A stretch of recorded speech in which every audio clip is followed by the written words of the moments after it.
Hey, what's going on, guys? What's going on? I hope you guys are having a wonderful day. Welcome to drboycetv.com, the home for intelligent Black people. My name is Dr. Boyce Watkins, and I want to say hello to everybody. I hope you guys are doing well. I am dressed down today because I am in vacation mode. I'm actually here. My daughter is having dance nationals, so I'm a proud dance dad. So I get a chance to travel with her to see her perform. I mean, you got to see it. She's so good and she's so talented. I'm super proud of her. And so, anyway, I want to say hello to everybody. I hope you guys are doing well. Welcome to drboycetv.com, the home for intelligent Black people. What's up on Instagram? My Instagram is the real Boyce Watkins. Give me a yes in the chat if you can hear me. Let me know if you can hear me okay. And today we just have a really interesting topic, but I'm going to break some of this down for you. And also, by the way, this podcast is on Spotify. So if you go to Spotify and look up Boyce Watkins, you'll find the podcast on Spotify. So my name is Corey. How you doing, brother? And Lisa Parker and Dima. Let me tell you this. There's this crazy story that somebody sent me about Scottie Pippen and his ex-wife, Larsa. Now, this is an interesting topic to me, not because I'm interested in celebrity gossip or the lives of rich people or whatever. It's an interesting topic to me because it reminds me of a book I wrote years ago when I was on the faculty of Syracuse University, and the book was called Financial Lovemaking. And one of the things that I learned from this book, from teaching finance and just talking to lots of couples and families and stuff like that, is that there's a massive overlap between what we do romantically and how we end up financially. There's a big overlap between whether or not we can make disciplined choices as it pertains to love versus whether or not things are going to turn out for us, economically speaking. And so with Scottie Pippen, I thought about this book because I think that, if it were to give you any sort of financial training without talking about real life and how real life can either enhance your finances or disrupt your finances. Now, anyway, do me a favor, hit the thumbs up button, thumbs up, share, subscribe. Can you guys hear me okay on Instagram? I saw Instagram went out for a second. It looks like the connection's kind of faulty. So I don't know if that's if we're gonna be able to get through with Instagram or not. I'm gonna do my best. Let me hit this button here. Maybe that'll help. You said I'm breaking up. If I'm breaking up, then I'm gonna turn that off. But anyway, all right. So let's hop into this. Let's jump in. So let's see here. Knox says, I'm watching from Scotland. Very nice. How can I get in touch with you? You can email manager@boycewatkins.com. So email manager@boycewatkins.com. Make it quick. You might want to get to the point in the email because she's really busy, and she if it goes on too long, she's gonna skip it and move on. So, but if you had to reach out and you had something important to share with us, or you want to do business, then manager@boycewatkins.com can help, because we are definitely looking for people that want to be sponsors of the Black Business School. If you want to advertise on the platform, things like that, that really does help us actually get things done, because we are building independent Black-owned intelligent media. So Scottie Pippen, let's talk about Scottie. All right, so how many of you, give me a yes or no if you heard about Scottie Pippen and his interesting wife, Larsa. I'm going to say interesting because, she's interesting. Let me just say that. I was really shocked to see that this lady, I think she was born in 1974, which means that I don't know what age that would be. That would make her officially like grandma age, 47, I believe, 47 this year. And she's dating, I think she's dating Michael Jordan's son, which to me is about the weirdest thing I've ever seen in my life. Whether this is all true or not, I mean, it's been reported by a lot of media outlets. Let me say that. But the idea that Scottie Pippen's ex-wife would be dating Michael Jordan's son is just, I'm not going to say it's trifling. I'm not going to say she's a thought. I'm not going to say that she's embarrassing the family. I'm not going to say that she's degrading herself. I'm not going to say that her children are probably embarrassed by this. I'm not going to say that. I'm going to let y'all say that because I know that that's what y'all thinking. I know that that's what you're thinking. I really, think that in general, it's fascinating to me how there are people that, we get a little older and we want to relive our youth. You know what I'm talking about? You get somebody that gets in their 40s and they want to be 25 again. Me, even myself, yesterday, I celebrated the 27th anniversary of my 25th birthday. So I've been 27 years old, or 25 years old for 27 years. That's how I choose to look at it. But the truth is, I'm not really a 25-year-old person. I mean, sure, I know that we have all this trans talk, transgender this, trans that, a man can decide to be a woman and all that. And maybe I have the right to decide that I want to be a 25-year-old if I want to be. I can identify as a 25-year-old, but that don't make me a 25-year-old. identifying a 25-year-old as a 25-year-old does not make me a 25-year-old. And Jerry says 47 is not grandma age. I'm gonna ask y'all a question. Jerry, good. Thank you for that point. Let me ask y'all a question. How many of y'all know a grandmother under the age of 47? Does anybody know anybody who's a grandma who's under the age of 47? So, Jerry, I'm about to challenge you on that because I'm from Chicago. We got 34-year-old grandmas up in Chicago, 33-year-old grandmas. How many of y'all know at least one woman or man who is a grandparent at the age of 47?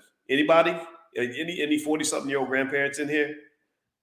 Am I the only one from a ghetto family? Am I the only one that has a family that has kids at an early age?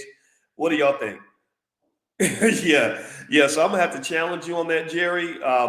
There's a whole lot of 47-year-old grandparents out here, and in fact, that's not now. If you're 35, now I made my parents a grandparent. My parents became grandparents when they were 35 years old. I think, yeah, because my parents were young. My mother, let's see, what year was that? 1989. I'm doing the math in my head. My mama was 35. My daddy was 36, had just turned 37. So that's what, yeah. But then again, that was me. That was me, thinking I was grown and getting into stuff I shouldn't have got into. So no, that 47 is, like if you say I'm a 47-year-old grandparent, people aren't going to say like, oh my God, that's unbelievable. I can't believe that. Now, mind you, I'm not sitting here trying to say 47 years old doesn't mean you can't have fun. I'm not saying 47 years old doesn't mean you don't look good. My wife is over the age of 47 and she looks gorgeous. I would pick my wife over any 28-year-old in any day of the week. I am over 50. I'm 52. And I still, we go to the gym and we live our lives. And it's really fun to be in your 40s and 50s, especially when you get a little bit of money. When you're younger, you don't have any money, you're broke all the time. So really, my 40s and 50s is when I live my absolute best life.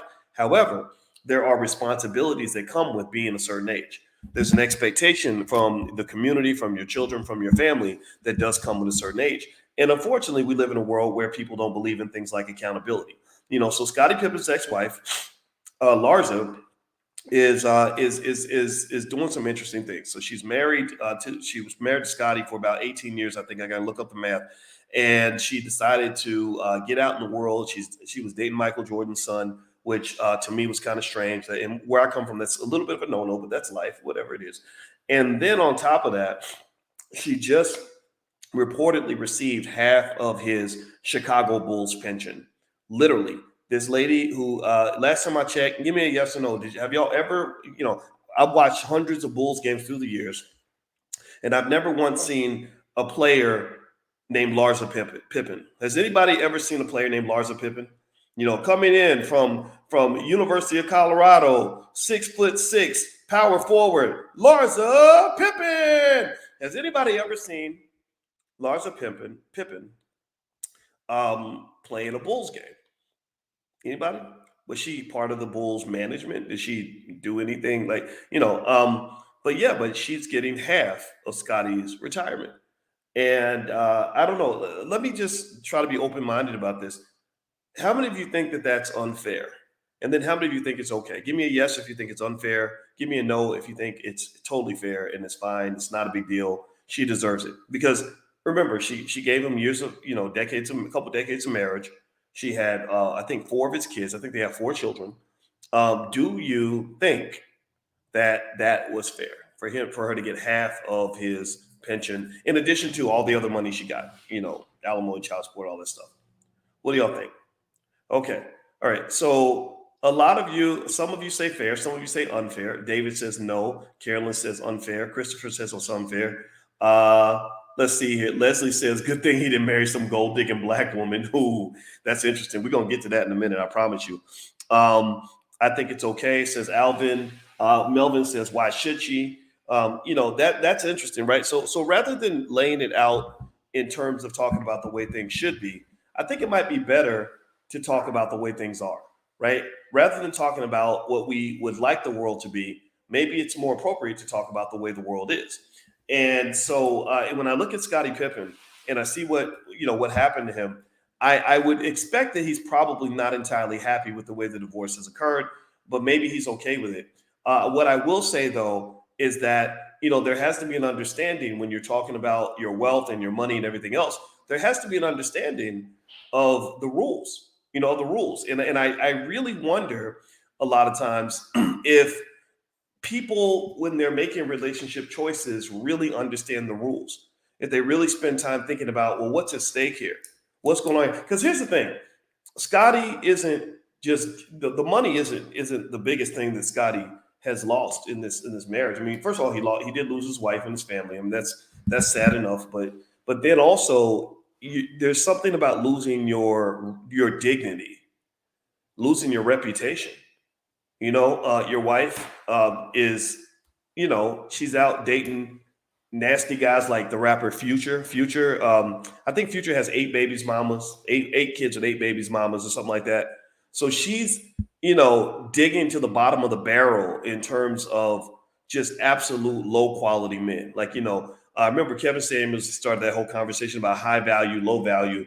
I consider a guy like a Future, like the rapper Future, to be low value because you're talking about somebody whose body has been in all different kinds of other bodies. STDs are real. I know they don't talk about it. It's not sexy to bring it up, but STDs are very real. You're talking about a person who has kids splattered everywhere. You're talking about, just kind of a reputational effect where Scottie and his wife don't get the esteem of being seen as these sort of respected elders in the community. He's sort of seen as this guy who married a woman who is doing things that are embarrassing to the family. I don't know, but maybe I'm the old fashioned one. I don't know. I think Michael Jordan's son is 30 years old, 32 years old, 33, maybe 34. How many of you would be embarrassed if your 47-year-old mama was dating, your 34-year-old friend or the 34-year-old friend who's the son of your daddy's ex-coworker? How many of you would be a little embarrassed by that? Because remember, Jada Pinkett Smith did the same thing. She was dating a guy who was the friend of one of her kids. And so what do you all think about that? Like, do you all think that that would be okay? Hey, mama's just out here having fun, or do you think you'd be saying, "Oh my God, mama, please, this is terrible," right? So this is not about her. This is deeper than her just choosing to get a divorce. We don't know the context of that marriage. This is also even deeper than the money.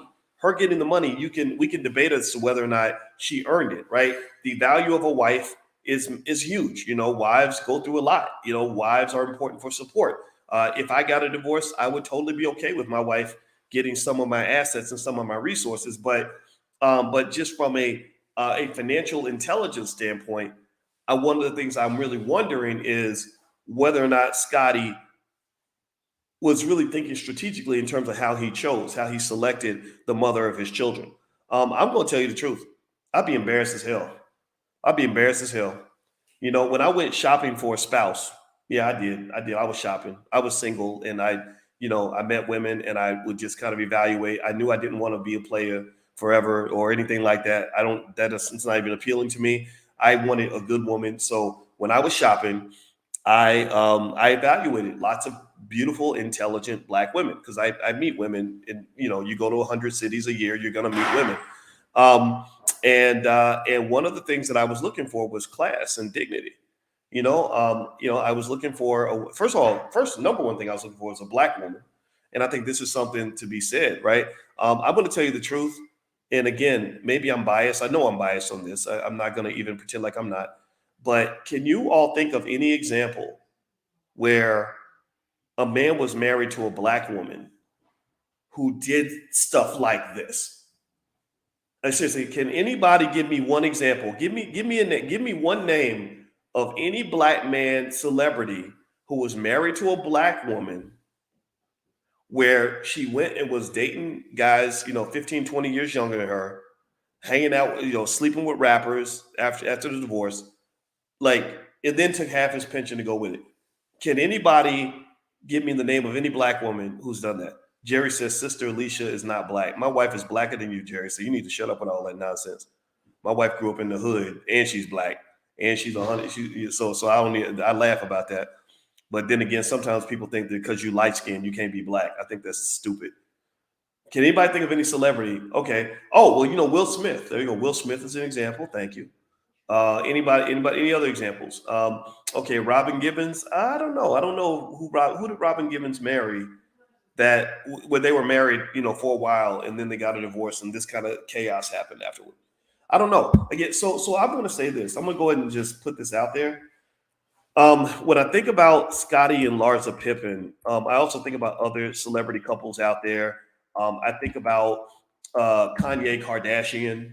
The fact that Kanye got with Kim Kardashian without understanding what it would mean to be married to a Kardashian. And I told Kanye myself directly, I said, I would have married a Donda if I were you. I don't think Kardashians do well for black men. And also I think about even Jonathan Majors. Jonathan Majors is in a lot of trouble. Like Jonathan Majors might end up losing. Now I know Robin Givens married Mike Tyson, but I think that marriage lasted about 35 seconds or something. It was super short. It wasn't like they really invested years of time into each other. But anyway, so when I think about Kanye Kardashian, and you think about Kanye online right now screaming and hollering about Kim doing this to him, Kim doing that to him. And when I spoke to him on the phone, I did say, that's why I wanted to marry a Donda. I never would have married a Kardashian, because I think you have to really sort of think about strategically as a black man the kinds of women that you tie yourself to. Also remember the power that they have. This is the mother has a tremendous amount of power over the mindset and the experience of the children.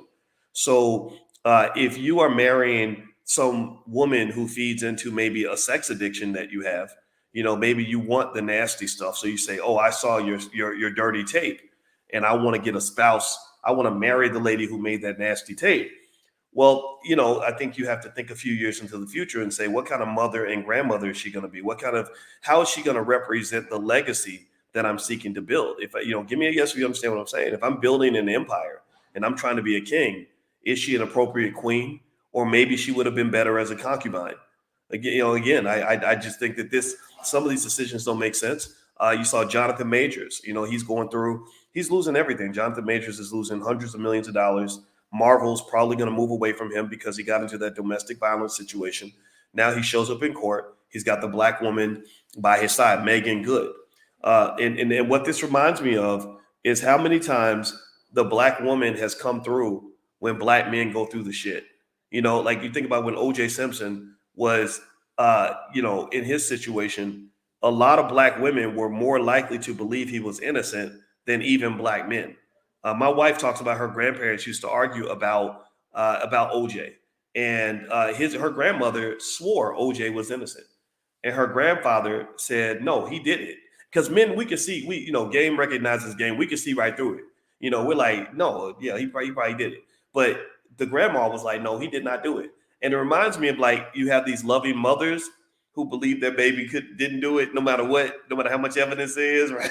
He was on video and 50 witnesses saw him do it. And he announced online that he was going to go kill somebody, but she's still like, my baby did not do it. And that type of love and support, I think for black men, I don't think we get that from anybody else. And this is what I'm saying. I really think if you circle back to Kanye Kardashian, or you look at Scottie and the extraordinary legacy that he built with Michael Jordan. A lot of these women that chase these guys down when they get rich are women that never would have wanted these men if they were broke men in the projects. A lot of these women that chase them down because you got $100 million deal are not women that would have wanted you when you were if you were a regular guy driving a bus. A lot of these women that love you because they saw you on stage are not the women that would have wanted you if you were just, say, a chemical engineer. And so ultimately, and you got to remember, the black woman always wanted you. First of all, the black woman gave birth to you. She gave you life. Second of all, and she nurtured you and took care of you when nobody else wanted you around. I love black women because they told my mother to abort me. They said, well, you're poor and you're young, so it's better off. Your baby will be better off if you just don't let him be born. My mother said, no, God's going to make it work. She put me on the altar. Literally, she went to church, put me on the altar. She said, I'm giving this baby to you because I don't know how I'm going to take care of this baby. I get choked up every time I tell this story, so I'm not going to tell it too much because I don't want to be breaking down. I want to stay focused here. but literally she gave me to God. And so every single thing that I've accomplished in my life, the first person my mother thanks is God. And she thanks God because she did not have any clue how she was going to take care of me. She did not just see me as some sort of inconvenience where I was going to stop her from living the city girl life, or she didn't see that, somehow I shouldn't be here because we didn't have enough money. She figured it out. And then she met a great black man named Larry Watkins, who became my father because my biological father was not there. And they raised me together. And now that is why I'm sitting here talking to you today. And that is why I have gone around the world and talked to millions of people, because my mother had faith. And my mother stood by me when everybody else, the whole world, would have rejected me. The whole world saw me as a worthless seed, but my mother did not. And that to me represents the essence of the black woman. That's what I think about when I think about the fact that black women are the ones who stand by us when we in jail. They stand by us when we are struggling. They stand by us when we are barely getting by. They stand by us when we get up and go to work every day. They don't just wait for us to go get $100 million contract and then start chasing us down. There's no way on this earth that Kim Kardashian would have married Kanye West if he wasn't one of the most famous rappers in the world. And I told him that to his face. I said that we had that conversation. There's no way Larsa Pippen would have wanted to marry Scottie if he wasn't sitting next to Michael Jordan playing for the Chicago Bulls. If he was Scottie Pippen, the carpenter, that would have been boring to him. So what I'm saying is that when you're talking about building something deep like legacy and generational wealth and generational power and all these other things, you have to think about people that are truly interested in the game that you're seeking to play. I don't think Scottie was playing that game. I think Scottie was playing the whole, I want to get some good sex game, or I want to get a woman that looks good kind of game, or whatever it is, that superficial game. But when you're talking about the legacy game, there's no better person to carry the legacy of a black woman, a black man, than a black woman. So I'm not sitting, but again, I'm not sitting here saying that you're a bad person if you're married outside your race. You're still welcome to come here. I don't judge you. I have people in my own family who made a different choice, but I really look at these heavy consequences. And what I'm really seeing too is, again, because I'm a financial guy, I can see how the money drives everything. So you look at the career trajectory of Larsa Pippen. She's a woman that is on all these raggedy ass shows, these Real Housewives, Desperate Housewives shows, right? And all that's about money, money, money, money. So if you ever hear anybody that says, well, why does Dr. Boyce talk about celebrities? It's because all this celebrity stuff you see in this so-called celebrity culture is all about the money. The money is everywhere. It screams money. You take the money out of the equation, then there is no conversation. There is no Larsa. There is no Scottie and Larsa. There is none of this. The money is everywhere. And Scottie's going to pay maybe $100 million or something because he wasn't able to sort of see that bigger picture.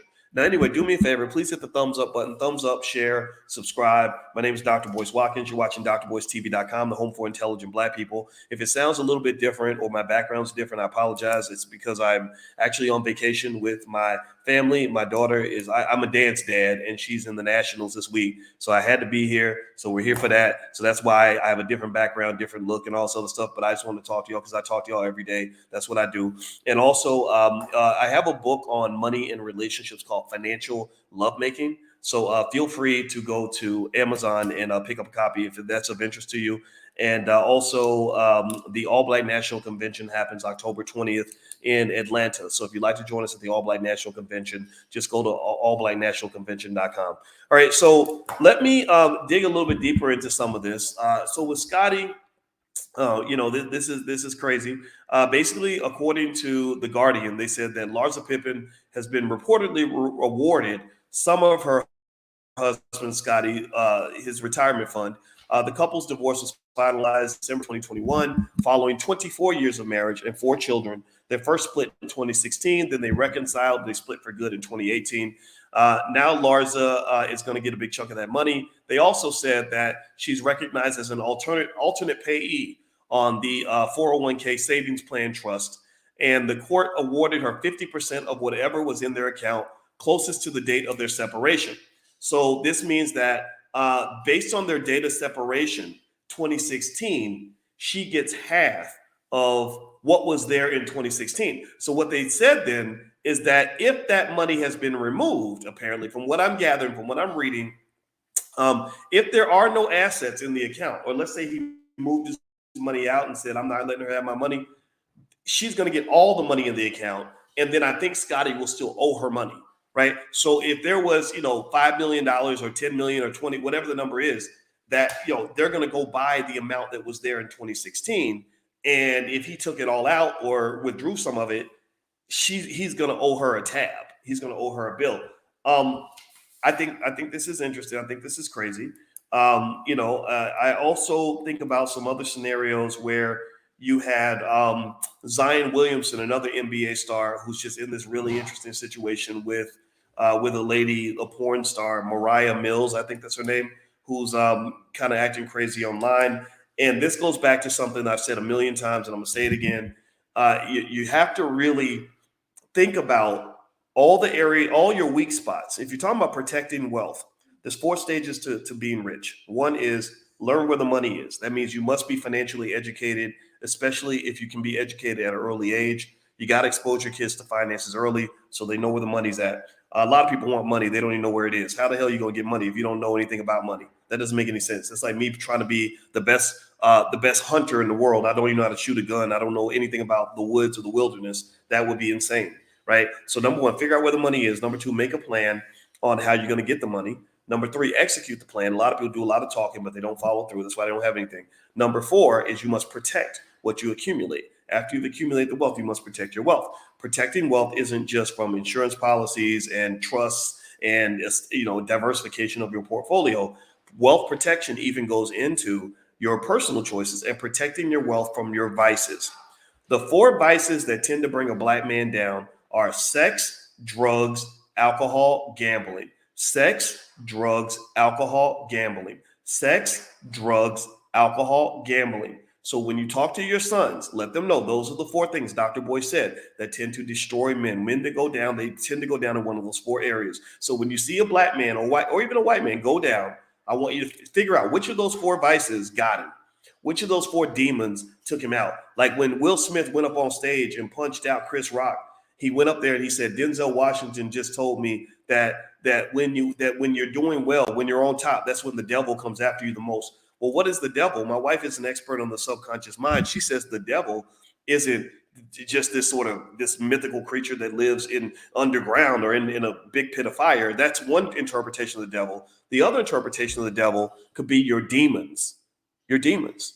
What's inside of you that can cause you to make bad choices? What's inside of you that causes you to do something irrational? Maybe you have trauma and you haven't worked through that, and your trauma causes you to have rage, which it undermines your ability to maintain healthy relationships. Next thing you know, you're losing money because every time you're in a successful situation, you find some way to self-sabotage. Or every time you find somebody who actually loves you, you push them away because you're looking for a man that's going to treat you like crap, because that handicap was given to you when you were a child. So what I would say to you is that when I look at this, and all this is costly, I think about a lot of men that get in the scenarios where they're picking women based on purely physical needs. A good quality woman can still satisfy your physical needs, but when you get into the excessive hoism and sexual irresponsibility that is highly promoted in the culture, that becomes extremely expensive. Chasing lots of women, very expensive in terms of time and money. Dealing with lots of women, very expensive and very risky, because you might end up looking like Zion Williamson if you get a crazy one in the batch. Sleeping around, having kids with lots of women, very expensive, because now you're trying to support 5 or 6 households, and then you're trying to actually build wealth at the same time.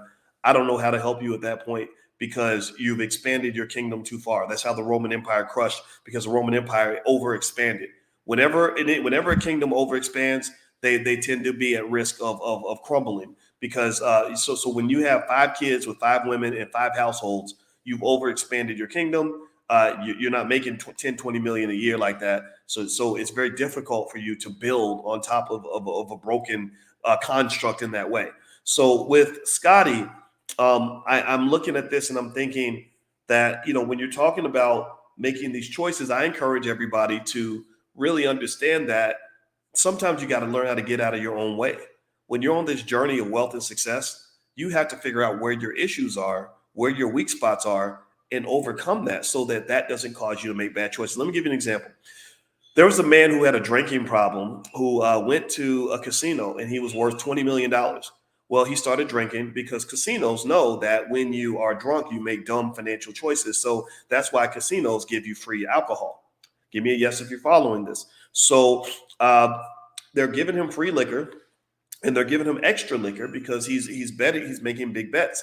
Well, liquor makes you into Superman, so he's thinking that he's going to just make money. His bets get bigger and bigger and bigger. Like Antoine Walker talked about that. Antoine Walker talked about gambling with Michael Jordan and how they throw out 10, 20, 30,000, 80,000, $100,000 a hand, right?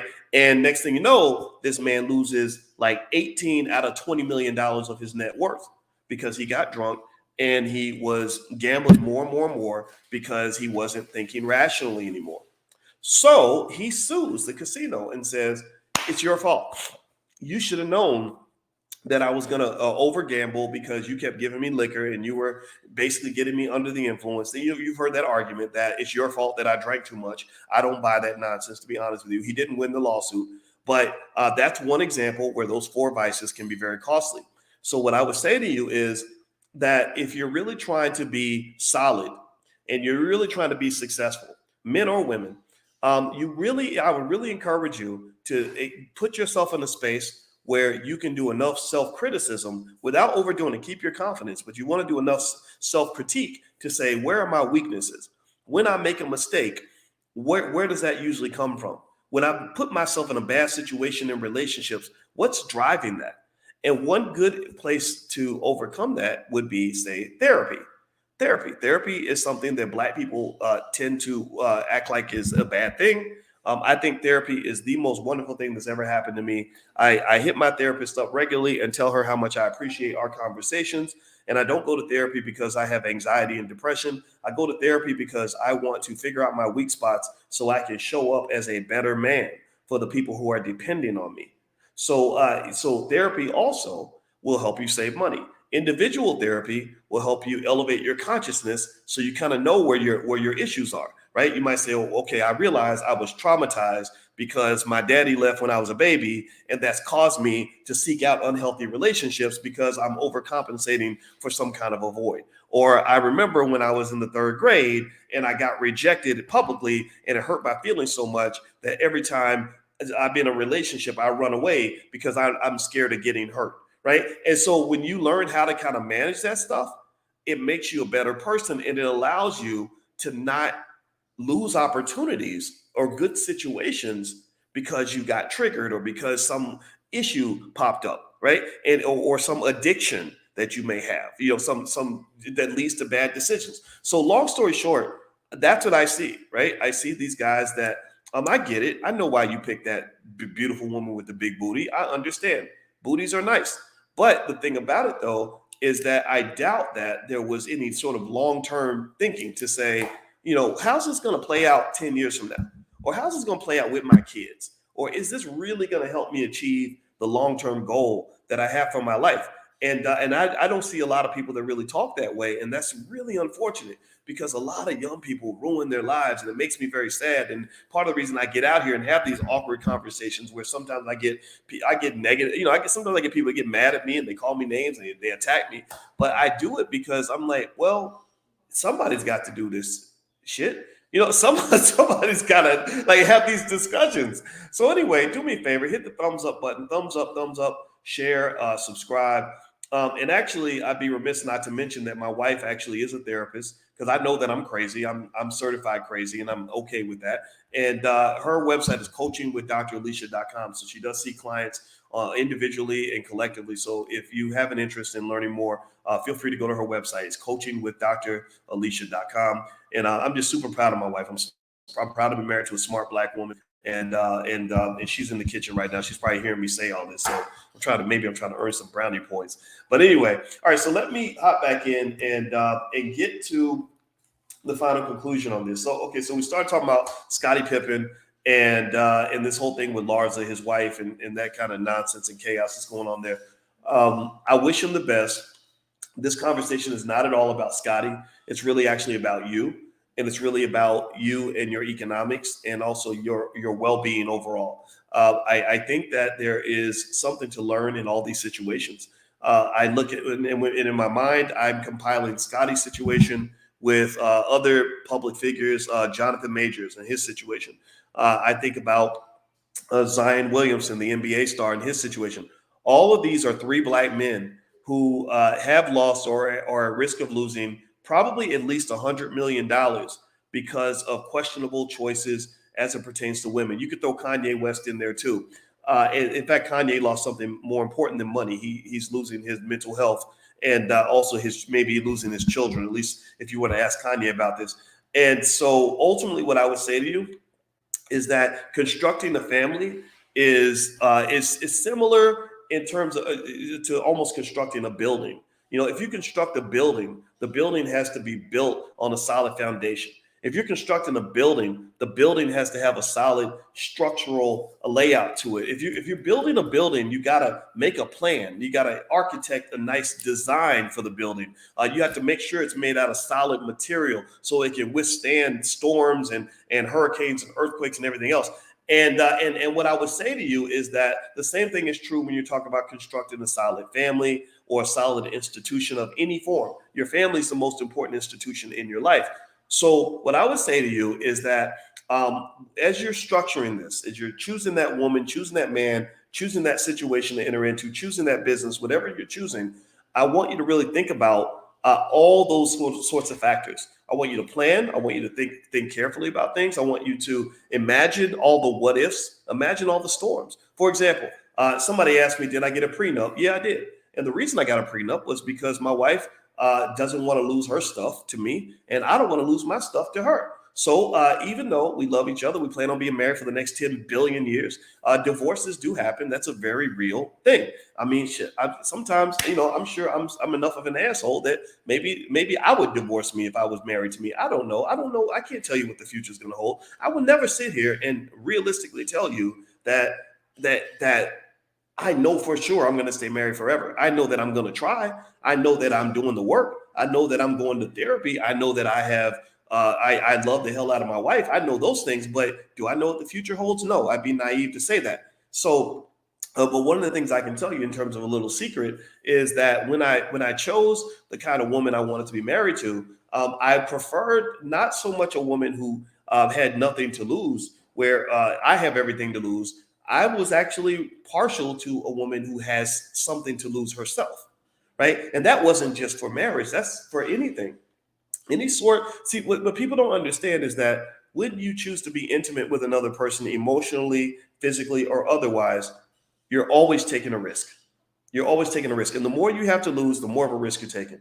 You know, Derek Jackson is a good example. He can explain that to you. Derek Jackson made the mistake that is not surprising given that he's a young guy who had a lot of wealth and a lot of power. I talked to Tasha K about this yesterday. I went on her show. I don't know when she's going to air the interview, but we had a good conversation. And Derek Jackson, to me, if I was advising him, I would say, look, you're gonna get a whole lot of temptation. These women love you because you're out here, you know, saying whatever they want to hear.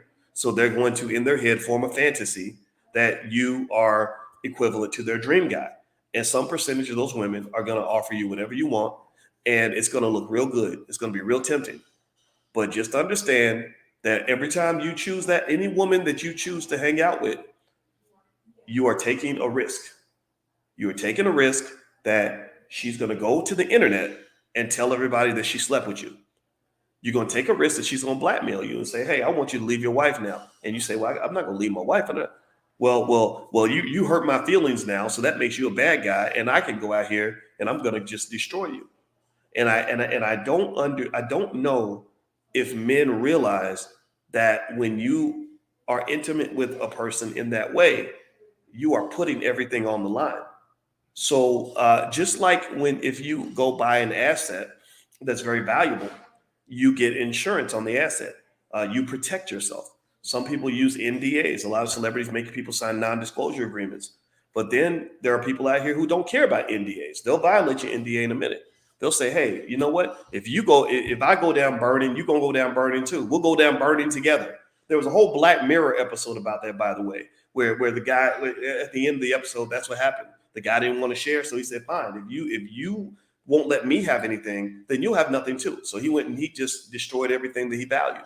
right? So my point is to say that in general, I think that one good strategy for you would be if I've got something to lose, I'm only going to really spend that kind of intimate quality time with somebody who also has something to lose, but who also has a level of class, decency, and integrity that they're not going to act a damn fool just because things didn't work out. See, how you get together is important, but how you break up is important too. In fact, my wife literally she teaches like an entire class on how to break up properly. Because there's some people who will just say, "Okay, I'm sorry it didn't work out," and they move on with their lives. But then some people have been so traumatized and damaged that they're gonna burn the whole damn building down. It ain't even about you no more. She's still mad that her daddy left her when she was 4.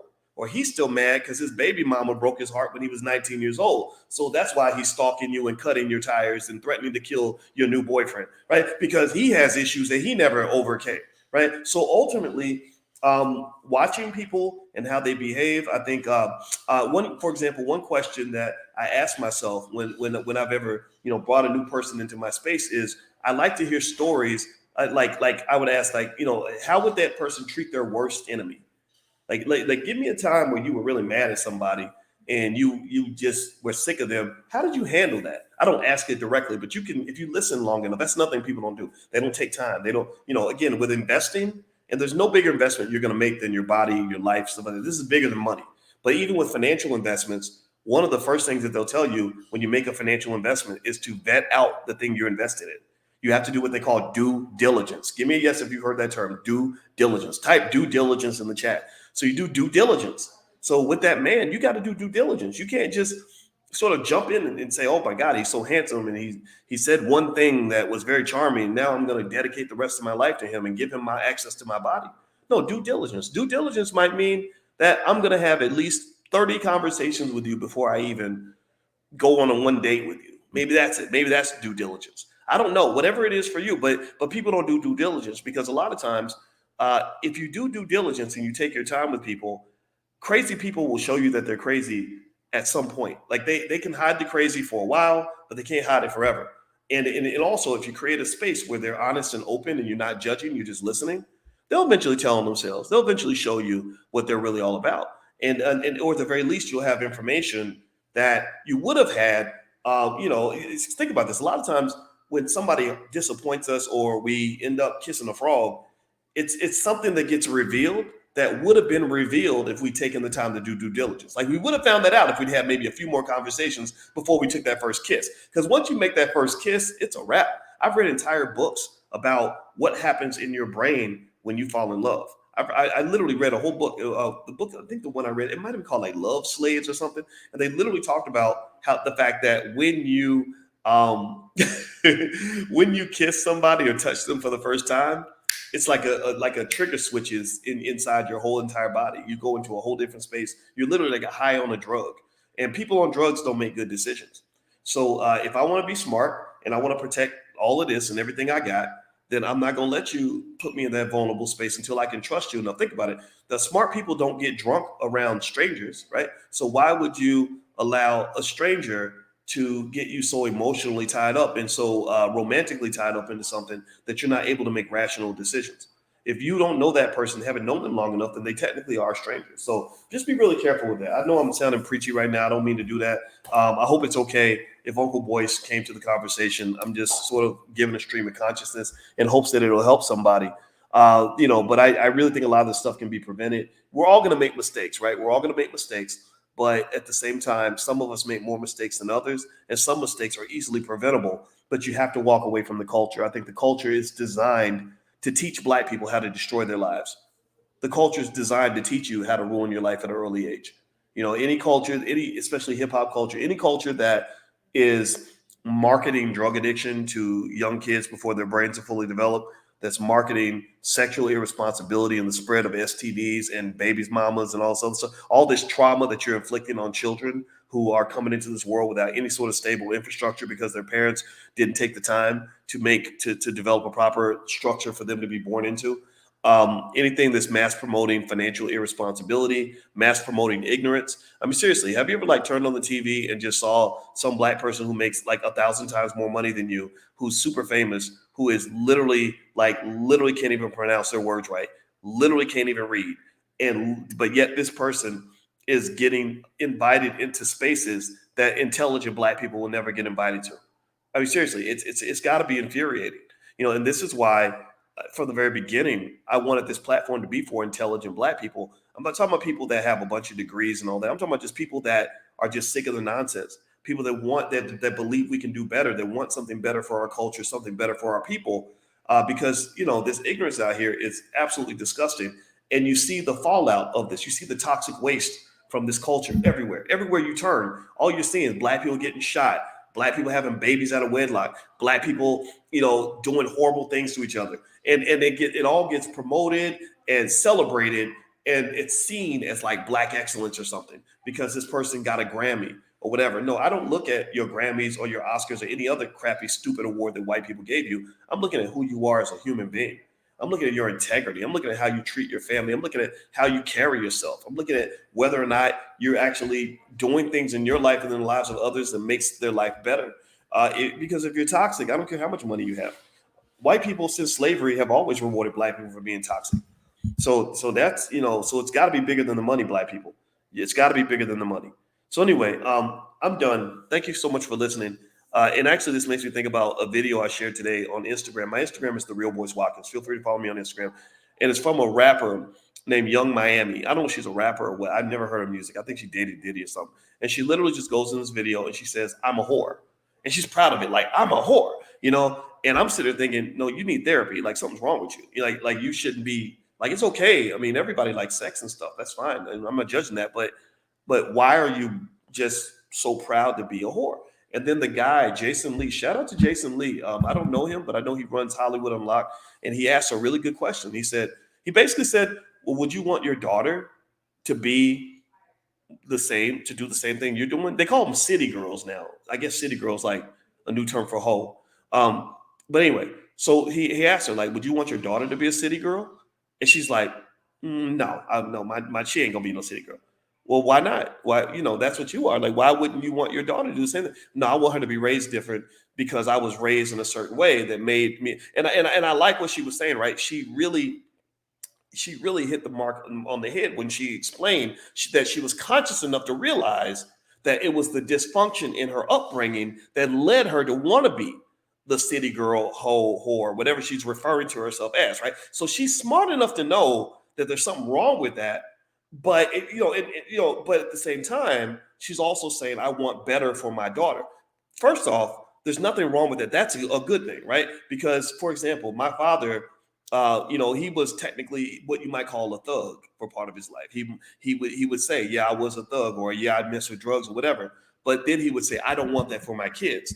But the difference, though, is that you have this rapper who's actually being paid to be a whore. Like, she's being celebrated for being a whore.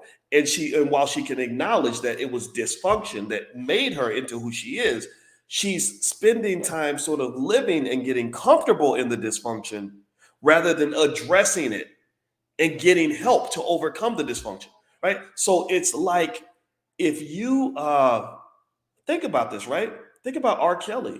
R. Kelly was a male version of a whore. He was a male version of the city girl. R. Kelly didn't need more money, more fame, and more status. R. Kelly needed therapy. He needed help. That's what he needed. But he couldn't get the help. Why? Well, because white people were happy to pay him money because he could sing well. So I really think overall, as black people, you just get the wrong recipe on a regular basis. And when you realize that slavery hasn't been over that long, it's not like it was 1,000 years ago when you were slaves. It's like your great grandparents, probably knew somebody who was a slave. So, this is the world you live in, and it's up to you to fix that. If you don't fix it, if you don't address it, then no one else ever will. So I don't wait for white people to fix this. I think we can fix this on our own. And even if we don't all fix it together, intelligent black people, I believe, are going to make different choices. And I have faith in you, and I believe in you. And that's why I'm talking to you today. So God bless you guys. Thank you so much for listening.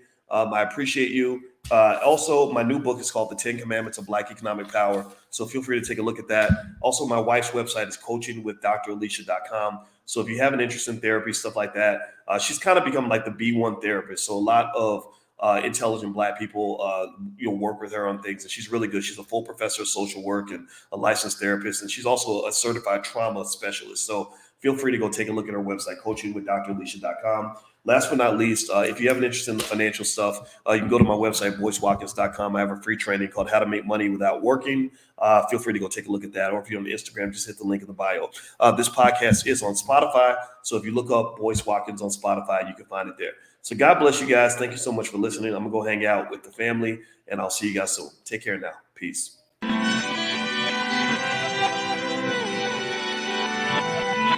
Here we are, clan the isms, cataclysm, great.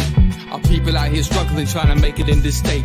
Everybody out here doing it, but we the ones too late. Now family, we the ones who gotta delegate. Get that money in the power, never be fake. Stick to cosign for 3. What did he say? Create jobs, support our own. Educate the same and buy back your home. Got 3 degrees, triple 10. 3 PhDs, now we on the CNN. DBTV, let's talk about negligence. Ignorance is bliss, but we can turn it to intelligence. Believe none of what you hear, half of what you see. Let's break it down here on Dr. Boyce TV. Here we are.